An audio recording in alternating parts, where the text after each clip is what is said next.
following live stream has been pre-recorded. Any special weather reports or tornado warnings that are present during this program should be checked within 30 minutes from your local television stations. Thank you. Powered by Riverside FM. Live from Riverside, this is AJ&E News. Now reporting, AJ Baker and Ethan Jakowski. Good evening, everyone. It is 8:31 in the 10th of February. I am Ethan Jakowski, and we have some quiet news today.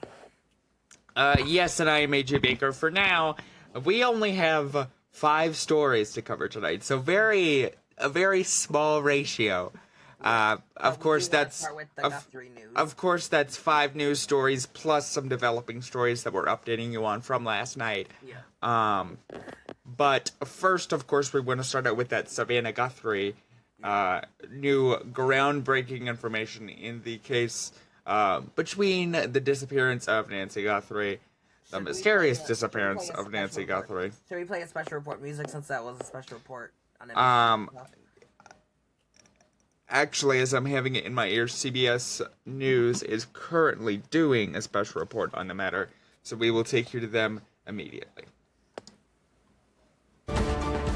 This is a CBS News special report. I'm Tony DeCopel. Day 10 in the search for 84-year-old Nancy Guthrie, and we have a break in the case. The FBI has just released a surveillance photo showing a, quote, subject in the case. Take a look at your screen. We'll put them up. You can see what appears to be a male figure armed, carrying a backpack.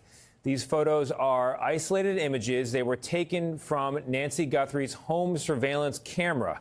The FBI says they are seeking to identify this man, and they consider him a subject, not a suspect as of yet, not a person of interest as of yet either. The quote from the tweet from Kash Patel, the director of the FBI, was that law enforcement had uncovered these previously inaccessible new images showing an armed individual appearing to have tampered with the camera at Nancy Guthrie's front door on the morning of her disappearance. You're looking at that individual now. If you have information, contact the FBI or the Pima County Sheriff's Department as soon as possible.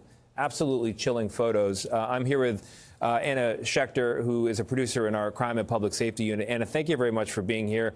You're processing these images in real time, as I am. What stands out to you? Well, the fact that he's wearing a mask, covering his hands, so he was ready. He did not want to leave DNA. He did not want his face recognizable. So speaks to that. Also, I find it interesting we're 10 days out, and we know that technology companies were working with law enforcement. So it took them this long to obtain this image because an initial search of the surveillance camera footage did not yield an image like this. Why do they call this individual a subject and not a suspect? Because the general public is going to see this and say, what kind of person in that kind of outfit comes to someone's door at that hour of the night? That's a good question, but typically before they have more information, they're going to call him a subject. They're going to say, we want to talk to him. Then once they talk to him, they get more evidence together. At that point, it turns into person of interest, and then suspect. That's the rung above that. And then at this point, as the public takes in these images and begins to ask themselves, do I recognize this person? Do I recognize the clothes, the hat, the gloves, any identifying detail? What is the next step from a law enforcement perspective? Would they have already tried to solve this or identify this individual on their own, or would going to the public be an early step? This is an early step. They already have exhausted a lot of leads. This has been a frustrating process for them. So they get this image. They want to put this out. They need help from the public.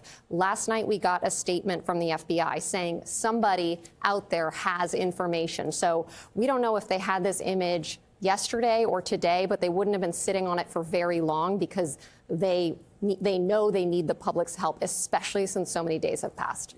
Asking the public's help by posting pictures, that's old-fashioned from a law enforcement perspective. We also live in a world of new technologies. These were recovered images.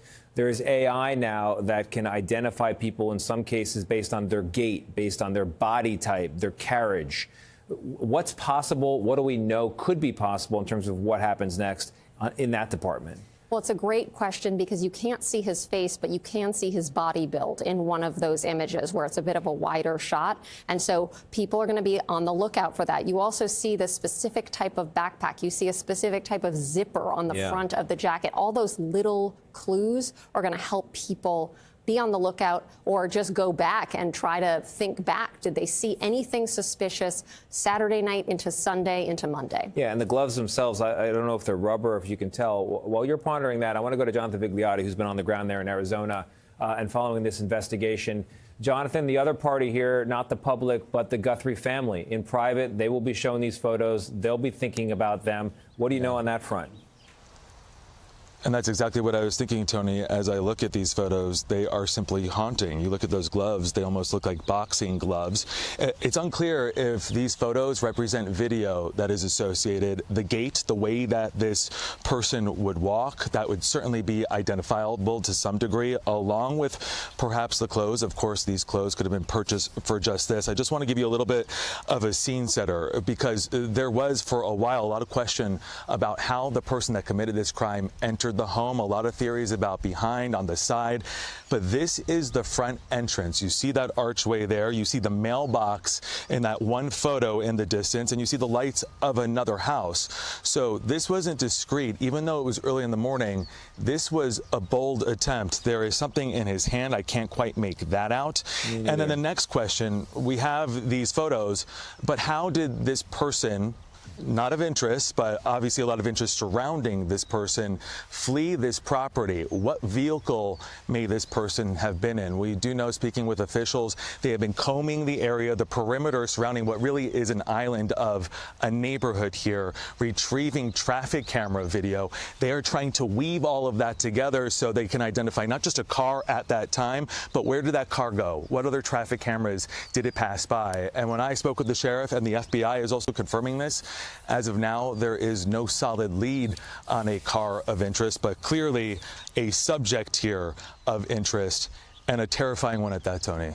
All right. Well, Anna, thank you very much again to you. Jonathan Vigliotti, you'll have more tonight on the CBS Evening News. To the public joining us in progress here, these images on your screen were just released by the FBI. They are images of an armed man hauntingly outside the home of Nancy Guthrie. 4 images in all recovered from a home security camera, a surveillance camera. They thought these images were lost. They are not. The man appears to have tampered with the camera, according to the FBI. Again, this is the front door, the front entranceway of Nancy Guthrie, as we are in now day 10 of the search for her vanishing February 1st in the early morning hours. We'll stay with this. Our coverage will continue on CBS News 24/7, your local news, and tonight on the CBS Evening News, of course. This has been a CBS News Special Report. I'm Tony DeCope.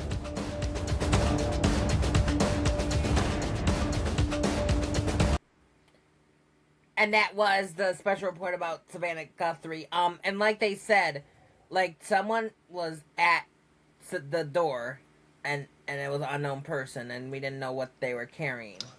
Yes. And what you just viewed was live and in progress.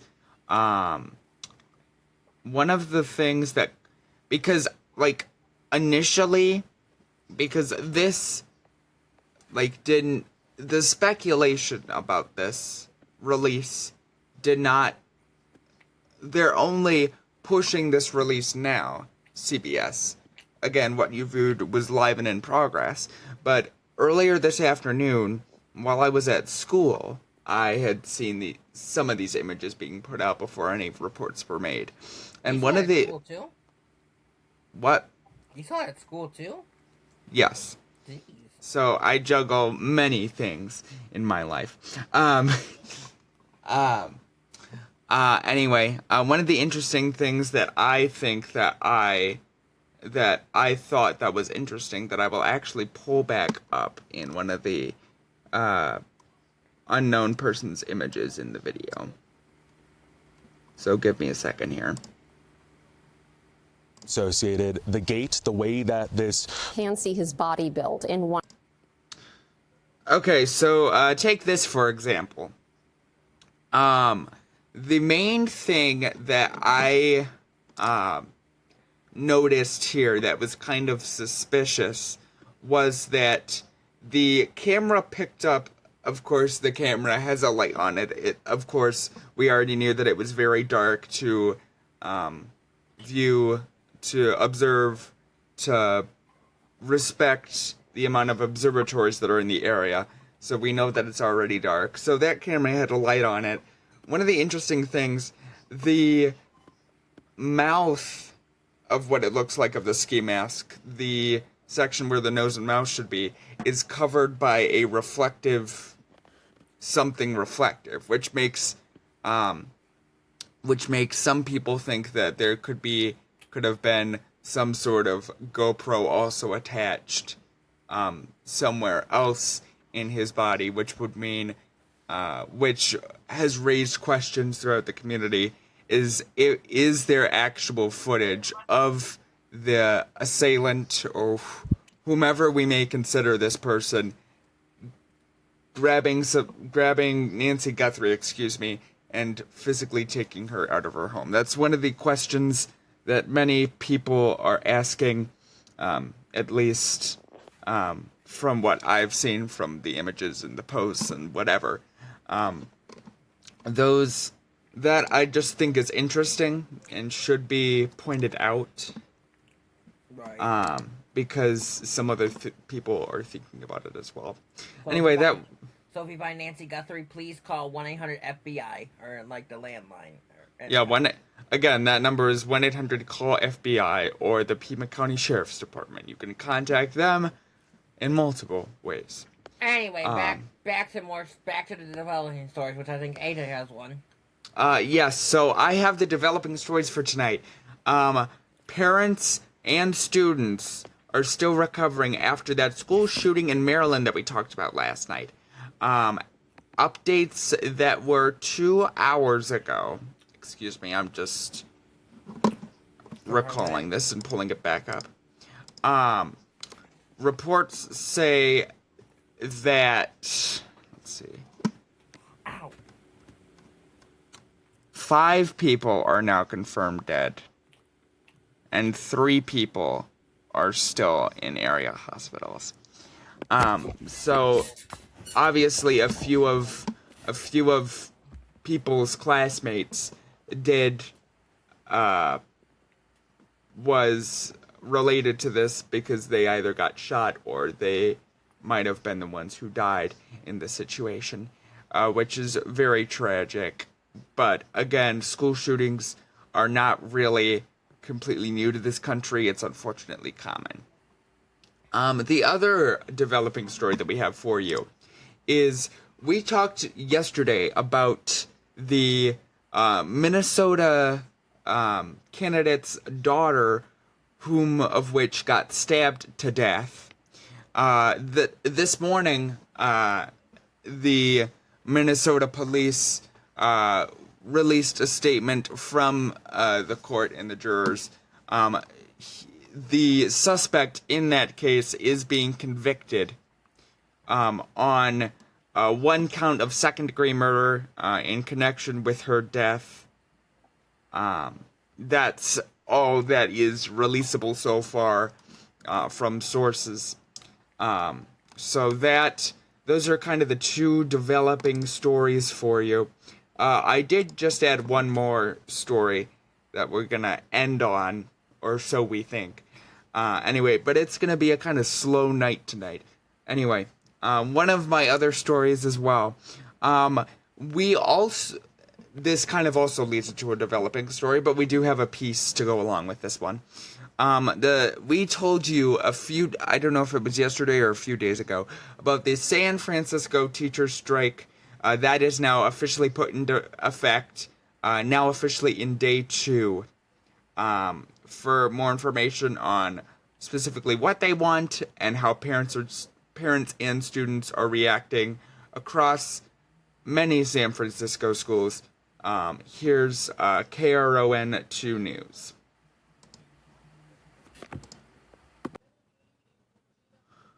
KRON 4. Well, happening today, school is...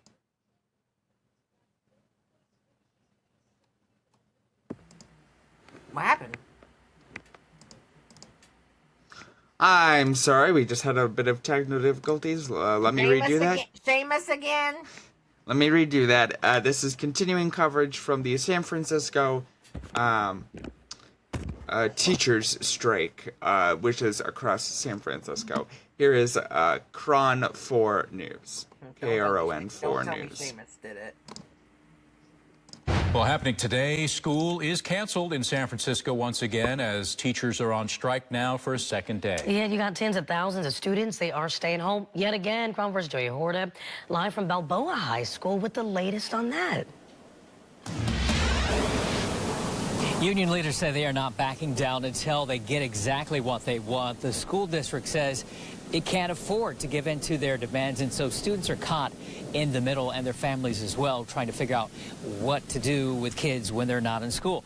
Thousands of members of the United Educators of San Francisco are on strike. It's important to point out it's not just teachers. There are nurses, there are paraeducators, a whole list of professions that are part of this strike. The main sticking points for educators are fully funded health care for their families and a raise to keep up the cost of living. San Francisco Unified is offering union members a 6% raise and a health care allowance of $24,000 per year. The district says it's juggling a budget deficit, which is preventing them from meeting the union's demands.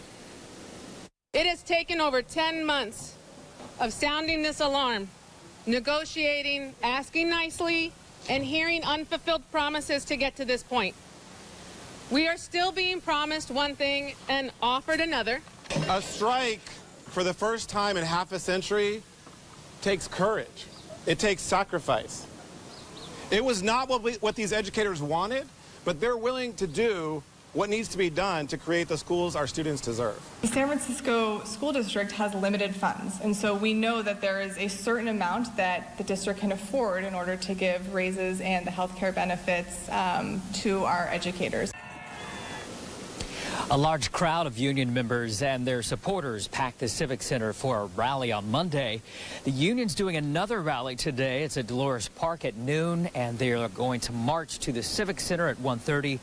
Today's school board meeting is now canceled, so the next bargaining session is expected to happen this afternoon. According to the Standard, union members planning to hit the picket line outside every school half hour before the bell rings, or would have rung rather, had school been in session today. Back to you. All right. Yes, Joey, thank you so much for that. That was representatives from KRON 4 News reporting on that story. We thank them for their contribution so much for that. Again, any news organization's contribution to this program is helpful in any and all ways. Now, one of Ethan's stories tonight, which is actually, unfortunately, once again, sad. Ethan?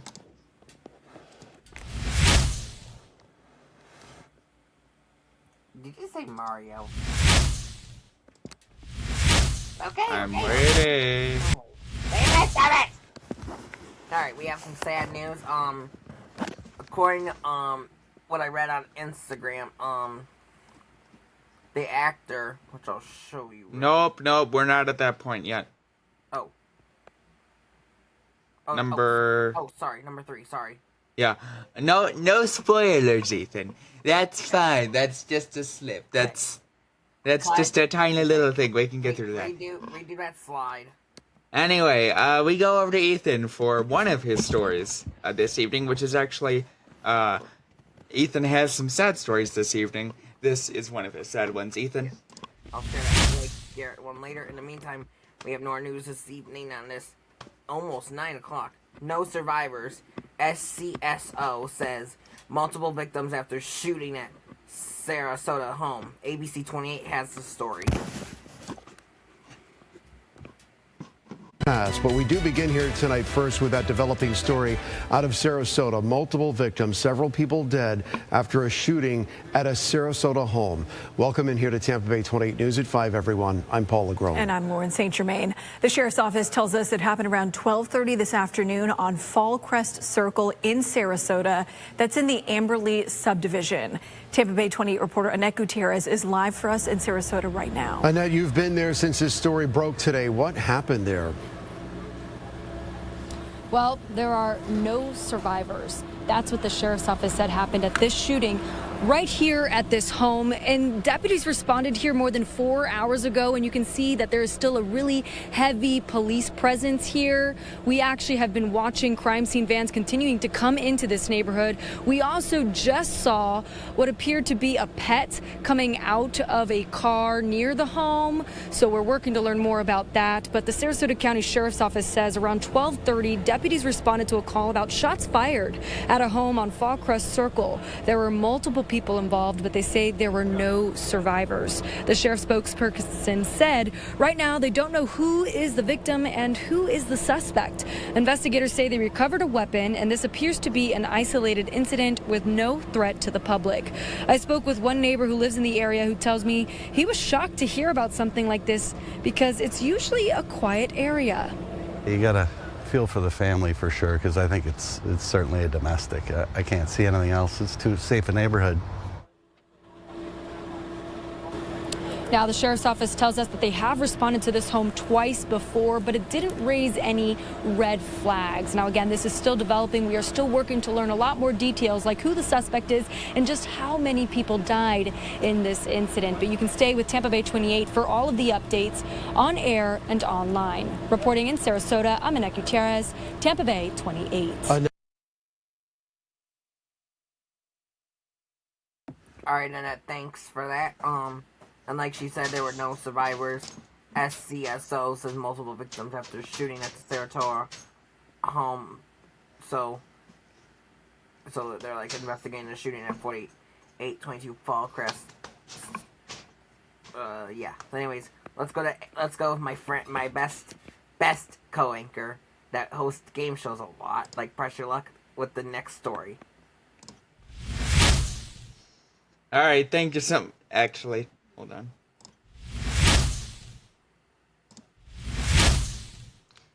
All right, thank you so much, Ethan. We now depart for our next story here on the list, which is actually some pretty good news, in my opinion, based on the circumstances. So, a school shooting that happened last year in Colorado is now sparking legislation officially in Colorado. This school shooting happening last year at Evergreen High School in Colorado. For more information on this new piece of legislation and how this got exactly inspired, here is CBS News Chicago. With school safety in mind, lawmakers joined members of the Evergreen community to announce new legislation today. It comes following the shooting last September at Evergreen High School, where a student injured 2 other students before killing himself. Now there's an effort to try and prevent future violence at schools. The idea is to help identify someone planning an attack and stop them. Your reporter in the foothills, Alan Janae, is live at the Capitol for us. And Alan, you learned more about how all of this would and could work. Well, there are a couple of efforts going on here, both federal and state legislation. They hope to get social media and telecommunications companies to comply with FBI subpoenas and warrants with information within 72 hours, as opposed to the current 35 hours. As it was, it took over 70 days to find information, and that led eventually to the Evergreen High School shooter. But that was too late to stop it. In a park that overlooks Evergreen High School, there were ideas for implementing change, gaining a lesson from the radicalization of the Evergreen High School shooter. And so he was part of a network where they would post terrible, horrific videos of people dying or their plots to actually go through with these. Websites with violent and extremist content, where the gunman found a league of radicalization. Congresswoman Brittany Pedersen joined with State Representative Tammy Story, proposing federal and state-level laws to force companies to move faster to get information investigators are seeking. We are choosing to prioritize the safety of our students and teachers over the administrative convenience of billion-dollar corporations. We owe the people of Evergreen nothing less. Sheriff Reggie Marinelli says after the FBI heard of potential threats on July 5th, it took 3 warrants for them to uncover the eventual shooter's email and home address. Once the address was known in Jefferson County, Colorado, the FBI would have been in contact with us, and they would have worked in collaboration with us to go into that home and start to take action. But that answer didn't come until after the September 10 shooting. Many parents still remain frustrated that the shooter's parents did not speak with investigators. If it's one thing we would just really appreciate is I am so sorry that this happened. And they're not even taking accountability. You know, I understand that they lawyer up and that's their right, but it's not helping a community heal. While students are still bearing the stress, says student body co-president Tyler Guyton. We're just kids, and we're grateful for the legislators and the politicians that have gotten some of us involved in it. But at the end of the day, all we can do right now is really share our story. I asked Congresswoman Pedersen if she had support for the Evergreen Community Safety Act, bipartisan support, and she said she is reaching out to other Colorado representatives to see if they will back the bill. She's also proposing a couple of other bills, one of them about safe firearm storage and grants for safe firearm storage boxes, as well as training for teachers and educators and law enforcement in the extreme risk protection orders known as the red flag law. In Denver, I'm Alan Janae, covering Colorado First. All right, Alan, thanks. And that is good news. I mean, at least the school people are safe from that shooting. Yes, thank you, Ethan. And again, that was CBS News Colorado. I am sorry, I'm tripping my words up. That was CBS News Colorado covering that story for us. We thank them so much for their kindly contribution to this program. We also do want to mention, before this story ends, we are, never mind, let me restart that. Before we continue to our next story, we do want, or I do want to mention that, once again, like we did last night with some of the stories that we reported on last night, that some of the shooting information that they provided in that piece was that the shooter did eventually kill himself after killing 3 of his fellow classmates, because that dealt with suicide. If you or someone you know is having suicidal thoughts or is in a mental health crisis, or you just need to talk, please feel free to call or text 988 or go to 988lifeline.org. Now we go to Ethan with some news in the entertainment world. Ethan? Now I can share it. I'm almost spoiling it. Okay. Well, do we have some sad news, what I read on Instagram. Blake Garrett has died. I will show you guys. This is what he looked like. Go ahead. So this is Brad Garrett, fairly popular for his role in the 2006 film How to Eat Fried Worms. You might know him from that, and a few other rare miscellaneous movies, but that's the most popular movie that he's been in. Anyway, he's died at the age of 33. Actually, it's Blake Garrett. Sorry, it's not Brad yes, Garrett. Blake Garrett. Sorry. No, Brad Garrett is very much still alive. We apologize. Yeah. Apologies if Brad does happen to watch this newscast.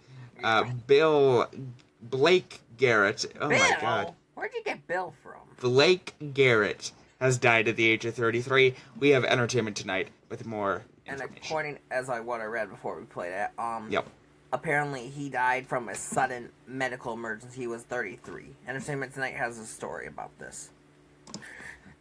Guys, I should name it. How about the Greasy Brown Toad Bloater Special? Plug?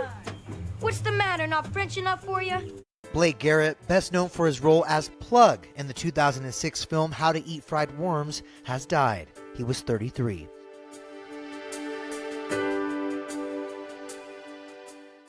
His mind told his vomit to stay inside of his stomach.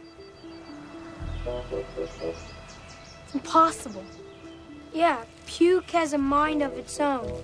While no cause of death has yet been shared, Blake's mother Carol tells TMZ that her son was admitted to an Oklahoma emergency room last week following intense pain before being diagnosed with shingles. Carol also told the outlet that Blake, who had gotten sober a few years ago, was likely self-medicating to deal with the pain. And she believes his death may have been a tragic accident. I created him a lot like me, Baggy Fry. Just a kid who's gross and full of life. Prior to Fried Worms, Blake performed in local theater before landing the role of Mike in Barney's Colorful World International Tour when he was just 10 years old. Being together with friends is what I like to do. Being together with friends, together the whole day through. In 2007, Blake took home the Young Artist Award for Best Ensemble alongside his Fried Worms co-stars. What have you guys been up to all day, boys? Playing, playing. And having fun.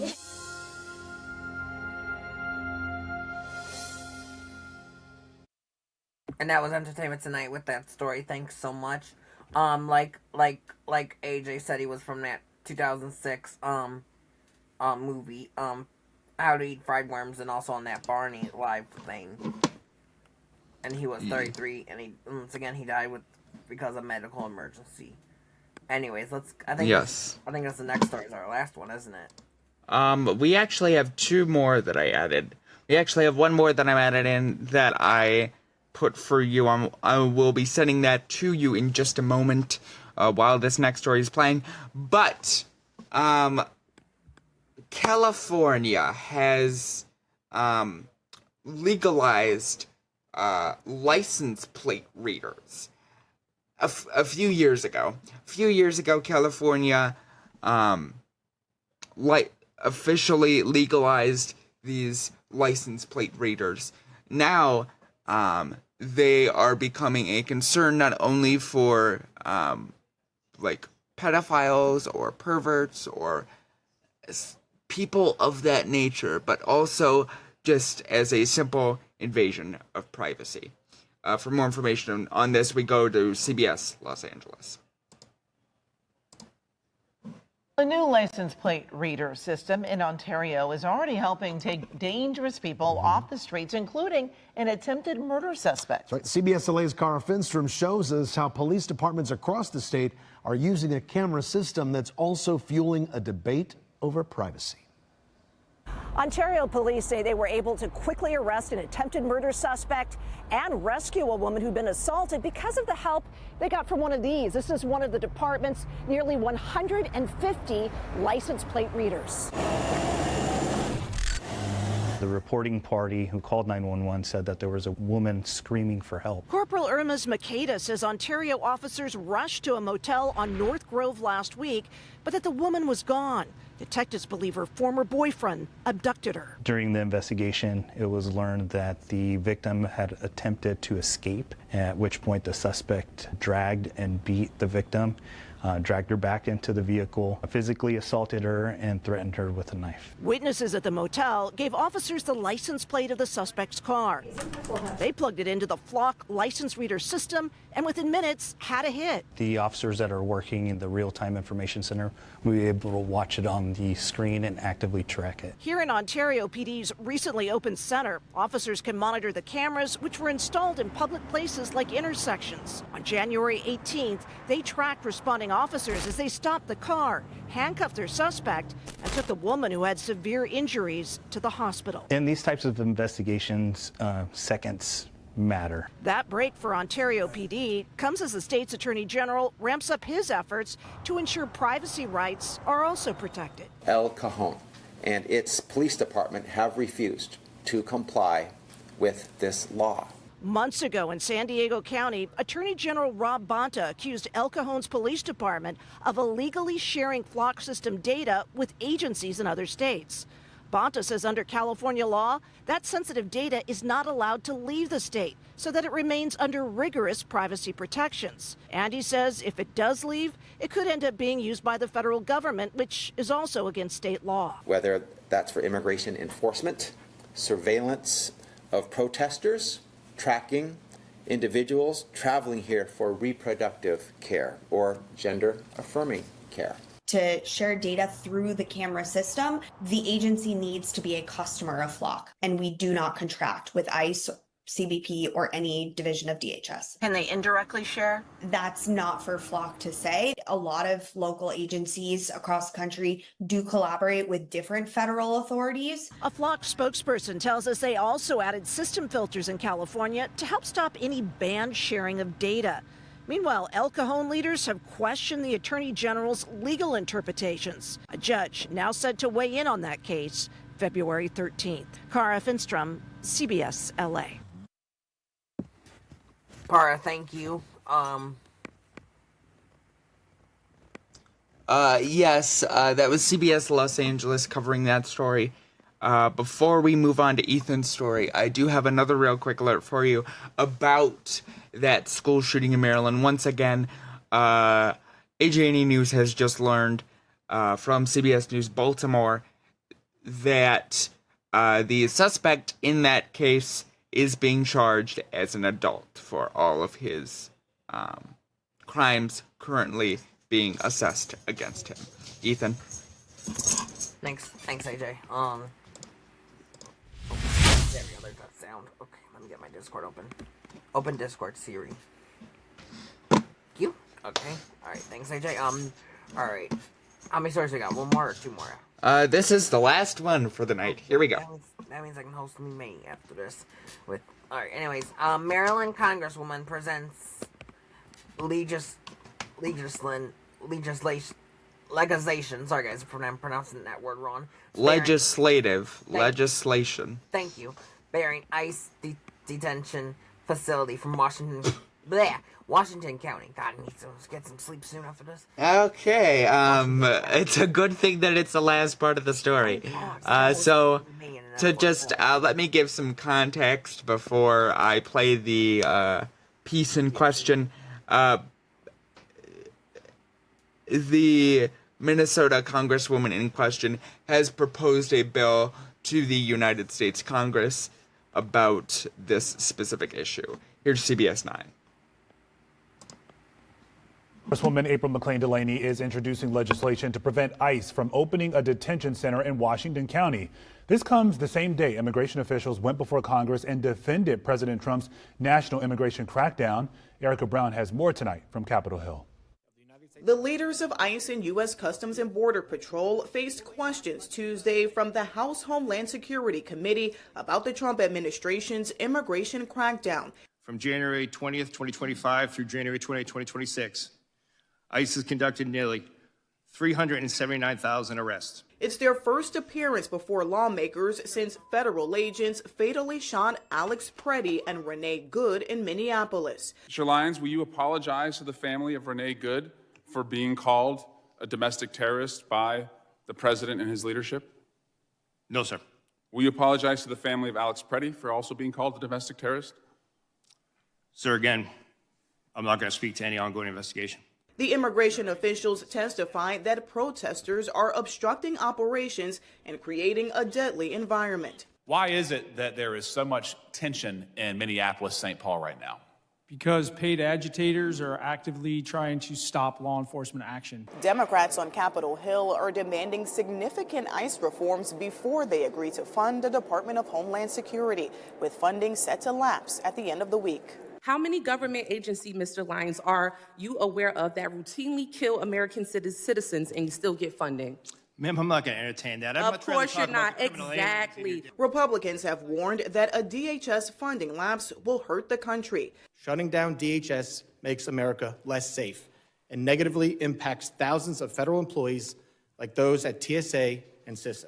Democrats' proposed ICE changes include restricting immigration agents from wearing masks and requiring them to display ID. Erica Brown, CBS News, Capitol Hill.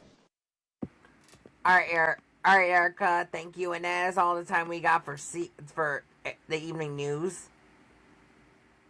Yes, we have 20 seconds left, so I would just like to thank all the news organizations related to this specific program. We had a lot covering stories, and and we had a lot of developing stories as well. We thank you, the viewers, for tuning in, and most importantly, MAJ Baker. And I'm Ethan Jakowski, and 47 minutes is coming up, so we will see you guys in our next evening news. Good night, and thanks for watching. Good night.